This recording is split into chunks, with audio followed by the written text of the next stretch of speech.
Bonjour à tous et merci de me suivre sur ma chaîne Dame Kant Médium. Je vous propose aujourd'hui de vous raconter une consultation que j'ai faite très récemment. La demande de ma cliente était une consultation animale pour ses poissons rouges. Voilà, donc j'ai reçu une photo avec deux jolis poissons. On aurait dit des petits poissons, mais après, lors de la consultation téléphonique, elle m'a indiqué que c'était quand même des gros poissons d'environ, je crois, une trentaine, oui, je prends une trentaine de centimètres. Voilà, donc c'était une première pour moi, une grande première. Je ne savais pas du tout ce que j'allais en pouvoir tirer de cette communication. Et d'ailleurs, avec ma consultante, on s'était dit que s'il n'y avait rien, il n'y aurait rien. Voilà, donc j'ai décidé de canaliser l'aquarium, c'est-à-dire l'ensemble des poissons, les deux poissons, hein, et non pas un poisson puis l'autre. Voilà, alors évidemment j'ai fait comme d'habitude, j'avais pas l'information, j'ai pris mon petit support, la photo qui m'avait été envoyée par email, et puis j'ai demandé une connexion avec ces poissons. Et très rapidement je me suis rendu compte qu'il y avait un interprète dans cette communication avec les poissons. J'avais l'impression qu'il y avait une énergie qui était là, comme quand je travaille en guidance par exemple, pour venir interpréter de façon à ce que je comprenne le message des poissons, une énergie qui me connaît bien et qui saurait faire en sorte que j'arrive à recevoir les informations de ces poissons. Alors, comment j'explique cela? Pour l'instant, j'ai pas trop, je n'ai aucun outil de comparaison puisque c'était la première fois que je canalisais des poissons rouges. Mais en tout cas, je pense qu'il y a une différence de conscience, de degré de conscience, qui fait que l'interprète était nécessaire lors de ce travail. Alors, je vais vous lire le message et puis je vais essayer de vous expliquer, comme je l'ai fait avec ma consultante, un petit peu les images que j'ai reçues et ce que j'en ai conclu. Voilà. Alors, je vous lis d'abord une première fois le message. Chers frères sur le sol, nous baignons dans une toute petite masse d'eau. Nous savons que plus grand existe, mais nous ne connaissons que la petite mare qui nous retient. Nous sommes donc plus attirés par l'extérieur que par notre propre milieu. Cela n'est pas de toute logique ni naturel. C'est la contraction de notre espace qui fait de nous des êtres hybrides. Non, vous ne le savez pas. Vous êtes sans réflexion sur la question. Nous avons un corps, une génétique de poisson, mais nous ne le sommes plus tout à fait. Nous vivons chez vous, un milieu qui ne ressemble pas à notre nature. Alors, nous nous nourrissons de vos images et de vos vies.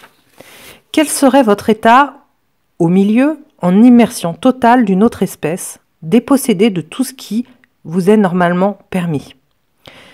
Nul ne peut le dire exactement et surtout pas nous. Alors nous allons nous contenter de parler de notre expérience. Nous ne sommes pas en souffrance consciente car nous nous sommes habitués à notre environnement. Nous sommes en revanche assez étonnés de n'être que des spectateurs de vos vies. Nous sommes donc sans action concrète de quotidien.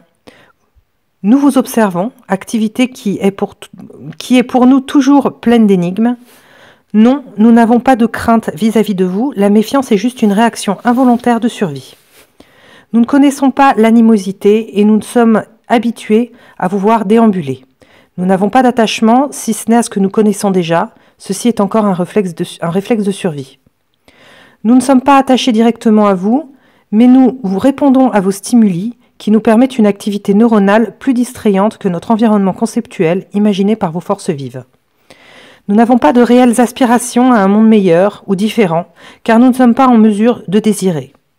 Notre évolution n'est pas de la même nature que la vôtre. Nos expériences dans l'eau in situ sont beaucoup moins actives sur le plan des démarches et des buts, contrairement à ce que vous vous fixez de manière régulière et qui vous occupe de façon quasi permanente. Nous avons seulement à nous laisser porter par la vague et assurer notre survie dans le milieu naturel. Ici, notre survie est entre vos mains et vos désirs. Nous voilà dépossédés de notre croix. Alors nous sommes des hybrides indifférenciés. Nous n'avons aucune volonté, aucun but, aucun devoir. Notre attitude est celle qui n'est pas encore tout à fait déterminée, entre attente passive et observation. Nous sommes une race hybride créée par l'homme, par la volonté de l'homme. Des espèces disparaissent et d'autres voient le jour. Nous sommes donc de ceux qui n'étaient pas là à l'origine, en mutation actuellement, pour s'adapter au milieu. Et la signature, j'ai signé Poisson et j'ai bien noté qu'ils étaient aidés dans cette communication et moi aussi d'ailleurs. Donc maintenant, je vais faire un petit peu le détail de ce qui m'a été transmis comme image et comme explication en même temps que ce texte, parce que c'est vraiment ça la médiumnité. C'est bourré d'informations qu'on reçoit. On a l'impression de tout comprendre sur le coup d'ailleurs. Ce qui est toujours très portant lors d'une canalisation. On se dit waouh, c'est génial ce que je reçois. Quand on relit, on se souvient aussi d'avoir reçu certains messages, enfin certaines images et certains concepts, comme je dis souvent, pour réexprimer à quel point le message était super. Alors, allez, je m'y colle maintenant tout de suite. Alors, dès la première phrase qui commence ainsi, « Chers frères sur le sol », je perçois la volonté de montrer que comme nous sommes sur la même planète, il y a un lien entre eux et nous, même si nous ne sommes pas du tout dans le même élément, que nous n'avons pas la même conscience, que nous n'avons pas physiquement, nous ne sommes pas faits physiquement de la même façon, nous avons un lien, le lien de vivre sur la même planète. Voilà. Et donc, aussi bien quand on est français, on se sent lié aux autres Français, quand on est européen, on se sent lié aux autres Européens, quand on est humain, on se sent lié aux autres humains, on est lié, il y a un lien avec les autres espèces, avec ce qui compose tout notre monde. Après, au sens plus large, il me montre que voilà, on peut se considérer comme frère puisqu'on est sur la même planète et que après, il peut même y avoir des connexions au-delà de la planète. Je veux dire, on peut faire partie du même univers. Donc, il y aura un lien. Donc, ils veulent rappeler ça, le fait que nous sommes tous en lien et qu'il ne faut pas l'oublier. Donc, chers frères chers frères sur le sol. Donc, nous sommes des frères, mais nous sommes sur le sol. Nous baignons dans une toute petite masse d'eau. Nous savons que plus grand existe, mais nous ne connaissons que la petite mare qui nous retient. Bon, jusque-là, c'est très clair. Nous sommes donc plus attirés par l'extérieur que par notre propre milieu. Alors là, immédiatement, je sens qu'il y a quelque chose de très important dans ce message. Je le vois. Et que c'est pas normal. C'est ce qu'ils disent. Hein. Cela n'est pas de toute logique ni naturel. C'est la contraction de notre espace qui fait de nous des êtres hybrides. Donc là, il me montre que c'est complètement... Enfin, moi, je vois que c'est complètement incroyable, presque, et qu'on n'en a pas conscience. Mais on les a posés là, ces poissons, les poissons rouges en règle générale, hein, de toute façon, hein, les poissons d'aquarium. On les pose là, et ils sont complètement sortis de leur monde. Ils sont sortis de leur monde et intégrés dans le nôtre. Et qu'ils sont... ils sont donc, du coup... ils ne sont pas repliés sur leur aquarium, ils sont justement tournés vers l'extérieur. Ils ont une vie tournée sur l'extérieur, pas par désir, parce que c'est une obligation pour eux. Et que ça, c'est nous, quelque chose que nous ne connaissons pas d'ailleurs. Nous vivons, nous, dans notre monde, dans nos activités, et nous sommes très sur l'intérieur. Et c'est ça qui est très différent. Alors, c'était pas une volonté de leur part, ça ne veut pas dire qu'ils sont très ouverts d'esprit, mais ça veut dire qu'ils n'ont pas le choix, et d'ailleurs, ils disent que ce n'est pas naturel. C'est la contraction de notre espace qui fait de nous des êtres hybrides. Et là, tout de suite, il me montre qu'ils ne sont pas ce que nous pensons, ils sont des hybrides. Non, vous ne le savez pas, vous êtes sans réflexion sur la question. Là, il me montre tout de suite qu'on ne se pose aucune question sur eux. On sait qu'on a des poissons rouges à la maison, en règle générale. Hein. Moi, j'en ai eu quand j'étais enfant. Aujourd'hui, j'en ai pas parce que j'ai d'autres animaux. Mais éventuellement, j'aimerais bien peut-être avoir des poissons rouges. D'ailleurs, voilà, il ne s'agit pas de culpabiliser qui que ce soit. Hein. On est fait comme ça. Mais nous, en tant qu'humains, on a des envies et souvent, on se fait plaisir. Hein. Mais et donc, ils disent que on ne se pose pas forcément... alors, c'est pas qu'on ne se pose pas les bonnes questions, c'est qu'on ne voit pas la réalité. Donc, ils disent, vous êtes sans réflexion sur la question. Ils disent, nous avons un corps, une génétique de poisson, mais nous ne le sommes plus tout à fait. Et c'est ça qu'on ne voit pas. Nous, on a des poissons à la maison. Et eux expliquent qu'actuellement, même si physiquement ils sont des poissons, ils n'ont rien à voir avec l'idée que l'on se fait du poisson. Voilà, nous on se fait une idée physique, mais eux à l'intérieur, ils n'ont rien à voir avec cette race qui est fixée du poisson. Ils sont autre chose. Ils disent, nous vivons chez vous un milieu qui ne ressemble pas à notre nature. ça on le comprend très bien, alors nous nous nourrissons de vos images et de vos vies. Et ça, ce n'est pas du tout naturel, parce que finalement, le poisson est très peu en contact avec l'homme dans son milieu naturel, voire même il ne devrait pas, enfin, il n'est pas en contact, enfin, il ne devrait pas y être spécialement en fait. On n'est pas fait pour vivre ensemble. On est fait pour vivre sur cette même planète, mais on n'est pas vraiment censé se mélanger. Donc, ils disent, quel serait votre état au milieu en immersion totale d'une autre espèce dépossédée de tout ce qui, normalement, devrait être permis? Alors là, on se pose la question. On se dit oui, c'est vrai. Si moi j'étais mise dans une boîte avec juste de l'oxygène, et puis bon parce que nous on a besoin de ça, hein, d'oxygène, avec de la lumière et puis nourri simplement, voilà, bon, et que j'avais des interactions uniquement avec un milieu qui n'est pas du tout le mien et avec lequel je n'ai rien, je veux dire, à partager en fait. Hein. Dans quel état je serais? Je peux me poser la question, j'ai pas la réponse, hein, encore. Hein. Mais apparemment, je serais pas forcément dans un état de folie, peut-être au début, mais si j'avais des descendants, s'il y avait de la reproduction, au bout d'un moment, que deviendraient en fait mes enfants, arrière-petits-enfants, arrière-arrière, que deviendrait la descendance? Au bout d'un moment, je pense que plutôt que de sombrer vers la folie, c'est ce qu'on m'a montré, hein, il y aurait plutôt une dynamique d'adaptation, voilà, d'adaptation au milieu dans lequel ils sont. Donc voilà, c'est ça qu'ils me montrent, mais ils disent, eux, nul ne peut le dire exactement. Oui, parce que nous, ici, on n'a pas forcément tenté l'expérience. Donc, nul ne peut le dire exactement, et surtout pas nous. Alors, là, je pense qu'il y a un problème de conscience. J'imagine que c'est ça, ils peuvent pas. Hein. Surtout pas nous. Alors, nous allons nous contenter de parler de notre expérience. Nous ne sommes pas en souffrance consciente, car nous nous sommes habitués à notre environnement. Donc, c'est ce que j'expliquais tout à l'heure, cette volonté d'adaptation. Nous sommes en revanche assez étonnés de n'être que des spectateurs de vos vies. Et oui, ça c'est ce dont on a déjà parlé tout à l'heure, qui est réexprimé là, c'est-à-dire que c'est pas logique. Normalement, on vit pour soi. Nous, en tant qu'humains, on fait des actions pour nous. Eux, ils sont un petit peu, j'ai envie de dire, sans cesse en train de regarder la télé sur des choses qu'ils ne peuvent pas réaliser de toute façon, eux. C'est-à-dire qu'ils voient des actions qui ne sont pas à leur portée. C'est ça qu'ils voient toute la journée. Alors, ils sont deux à vivre dans cet aquarium. Mais voilà, moi j'ai canalisé l'ensemble, enfin les deux poissons. Hein. Je n'ai pas demandé de message d'un poisson vers l'autre, savoir si ce qui se passait entre eux deux. Alors ça pourrait probablement se faire, mais c'était pas... voilà, là c'était un message de ces deux poissons. Donc ils disent ensuite, nous sommes donc sans action concrète de quotidien. Nous vous observons, activité qui est pour nous toujours pleine d'énigmes. Non, nous n'avons pas de crainte vis-à-vis de vous. Alors ça m'a été confirmé hein, par ma consultante qui m'a dit qu'effectivement, vis-à-vis d'elle et de son mari, ils n'étaient pas... ils pouvaient même, quand ils changent l'eau des aquariums, les poissons viennent tout de suite se mettre dans la main.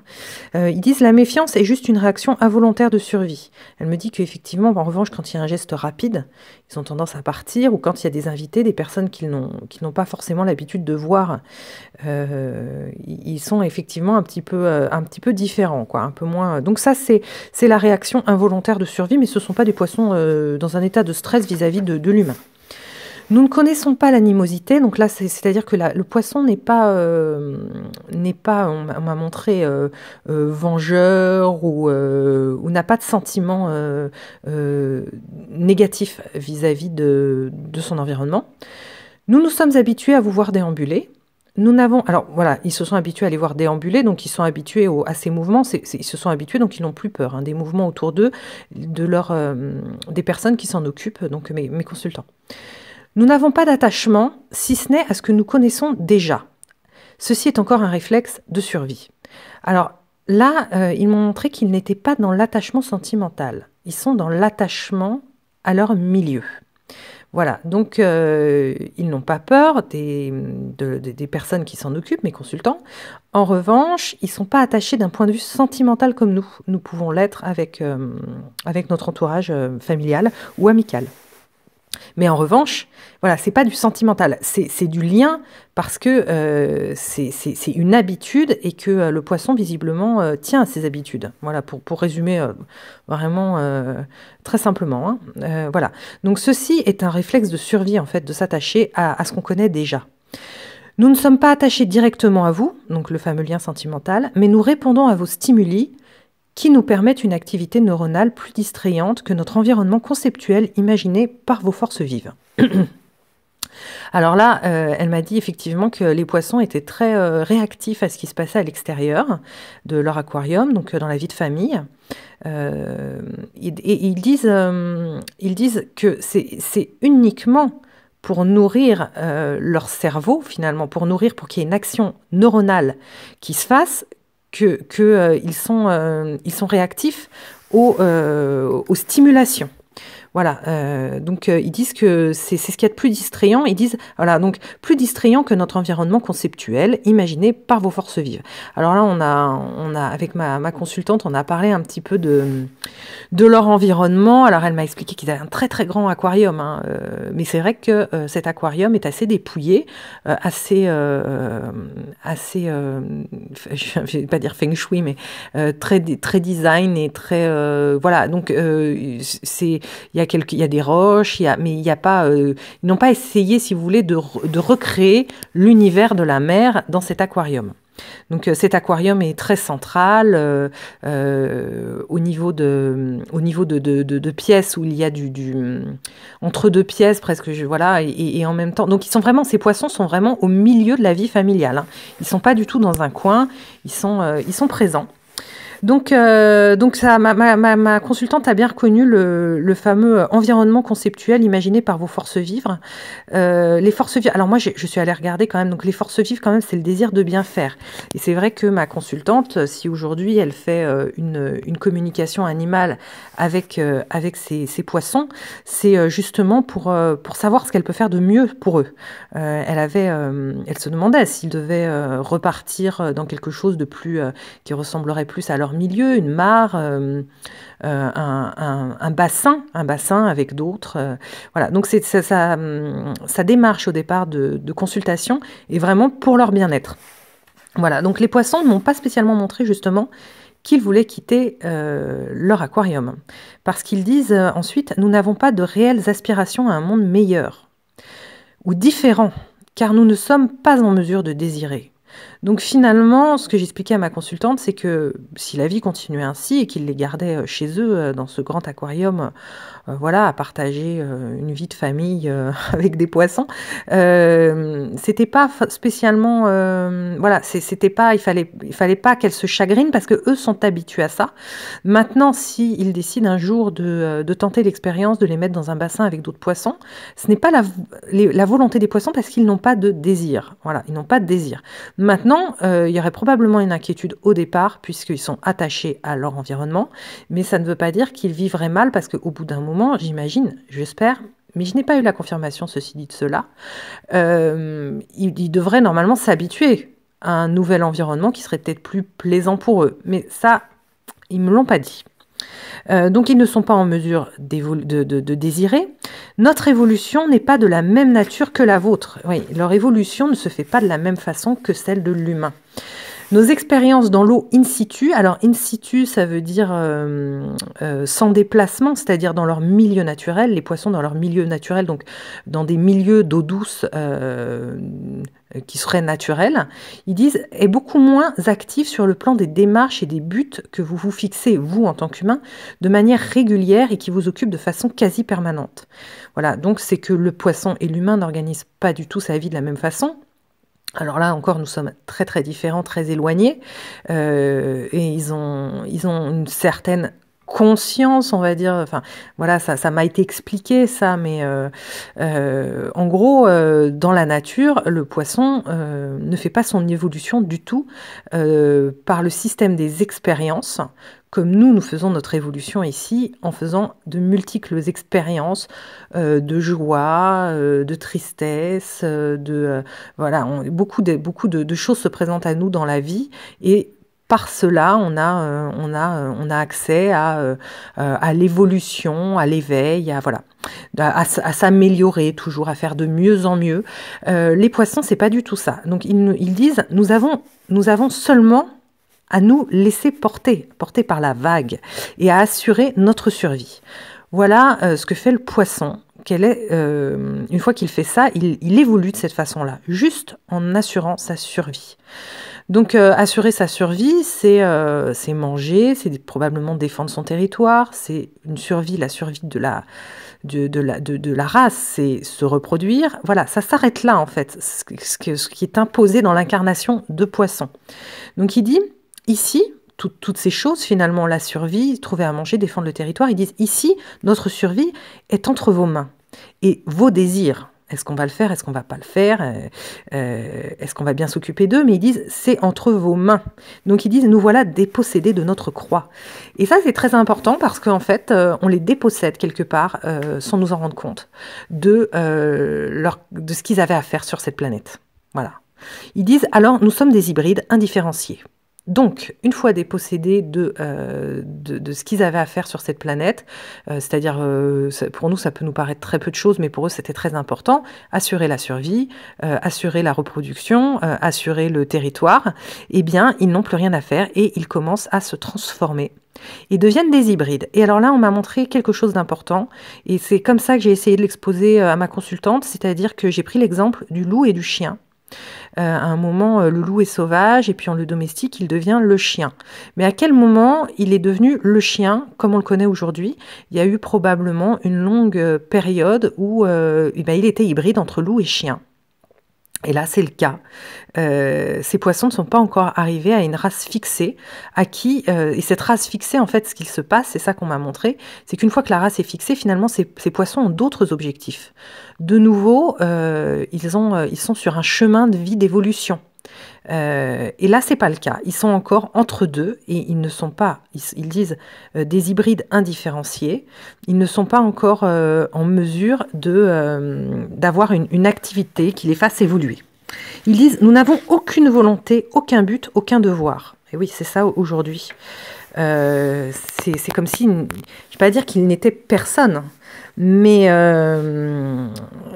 il n'y a pas d'identité. Enfin, il n'y a pas d'identité. Il y a celle du poisson que nous collons sur eux, mais ils n'ont, je ne vais pas dire qu'ils servent à rien. Ils sont là pour notre plaisir, mais à eux-mêmes, ils ne servent pas. Voilà, ils ne se servent pas eux-mêmes. Notre attitude est celle qui n'est pas encore tout à fait déterminée, entre attente passive et observation. Donc, ils ne savent pas ce qu'ils font là. Alors, au niveau de l'âme, ils ne savent pas ce qu'ils font là. Nous sommes une race hybride créée par la volonté de l'homme. Des espèces disparaissent et d'autres voient le jour. Donc là, j'ai eu l'impression que ce n'était pas forcément les poissons, là, que c'était une sorte d'explication un peu finale qui devait venir de cette énergie qui vient faire le lien entre les poissons et moi, qui explique que c'est pas forcément négatif non plus ce qui se passe. Ça fait partie de la création. Par ce que nous sommes autorisés à faire avec les poissons, c'est-à-dire tenter de les domestiquer presque, et puis de les intégrer dans notre vie, eh bien on est en train de créer autre chose. Voilà, donc des espèces disparaissent, oui, ça on le constate, et d'autres voient le jour, et parfois voient le jour parce que nous, on a changé le cours des choses. Nous sommes donc de ceux qui n'étaient pas là à l'origine, donc ces poissons hybrides, on va dire, oui, si des poissons, il y en a toujours eu, mais pas des comme eux, pas comme les poissons rouges que nous avons actuellement chez nous, dans nos foyers. Ils disent, nous sommes en mutation, alors ils disent non, nous sommes donc de ceux qui n'étaient pas là à l'origine, en mutation, pour s'adapter au milieu, donc au milieu humain, voilà, et trouver un but à leur vie, en fait. C'est ça la finalité de ce qui sera cette nouvelle race.